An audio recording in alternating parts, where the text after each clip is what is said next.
আমি মাকে ভালোবাসি, আপনি আপনার মাকে ভালোবাসেন, আপনি আপনার বাবাকে ভালোবাসেন, কিন্তু মা বাবার পরিহিত একটা কাপড় দেখলে ভালো লাগে, আরাম লাগে না?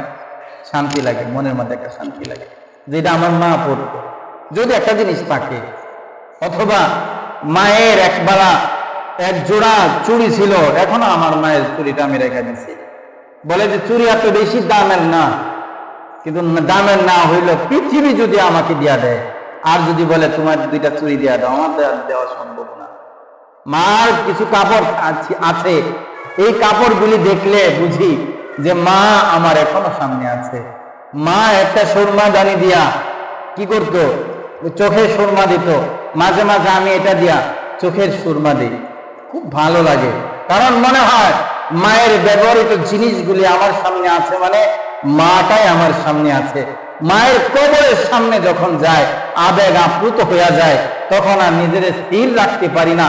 তখন আল্লাহর কাছে কলিজা ফাইটার দোয়া আসে, আর মুখ দিয়া বাইর হয়ে যায়, রব্বির হামহুমা কামা রব্বায়ানি সগীরা।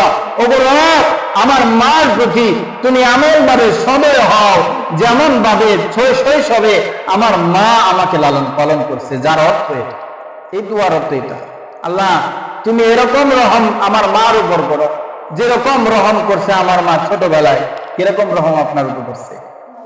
কোন মা কোন সন্তানকে কষ্ট দেয় না, কলিজা দিয়া বুক দিয়ে আগলায় রাখে। সন্তান প্রস্রাব করে দিছে, প্রস্রাব ডানে প্রস্রাব করে দিছে, তুইলা বামে বিছাইছে। আগের জমানায় অলকলক ছিল না, সারে কাগজ, তাও সারে কাগজ কয়েক জায়গাতে ছিদ্র ছিল, ছেঁড়া ছিল। সারের কাগজ যেটা বলা হয় আর কি, সার অতবারই বেশি দিন হয়েছে না।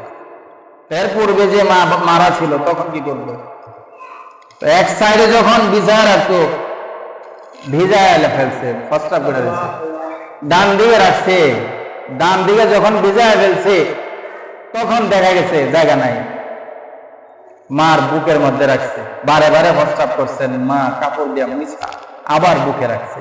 বলে যে যদি ডানে বামে ভিজায় রাখি তাহলে আমার সন্তানের ঠান্ডা লাগবে, সর্দি করবে। মা কত আদর করছে, কত রহম করছে আপনার উপর।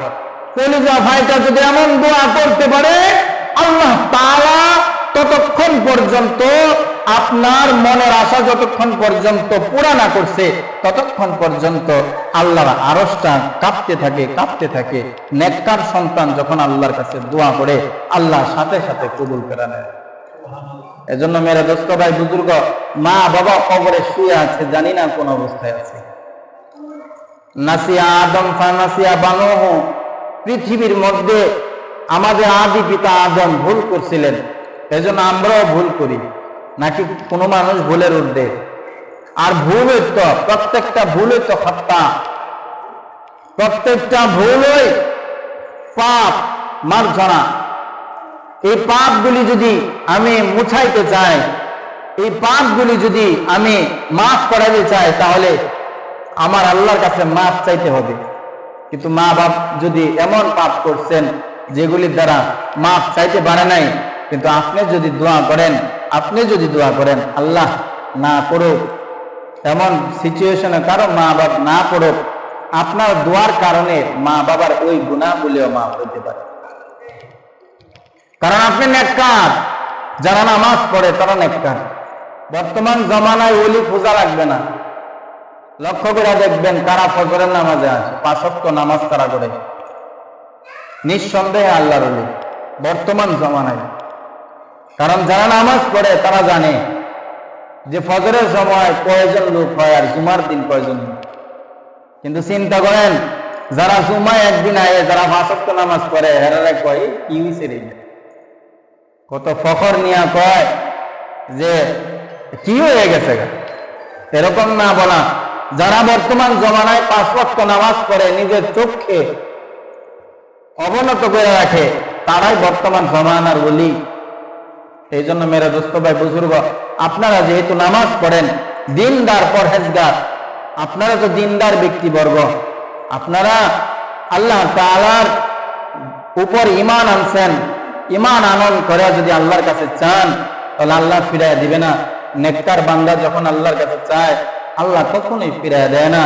এই জন্য আপনারা সবসময় দোয়া করবেন, মা বাবার জন্য দোয়া করবেন, বেশি থেকে বেশি দোয়া করবেন, যাতে করে মা বাবা কবরে শুয়া থেকে শান্তিতে রাখতে পারে।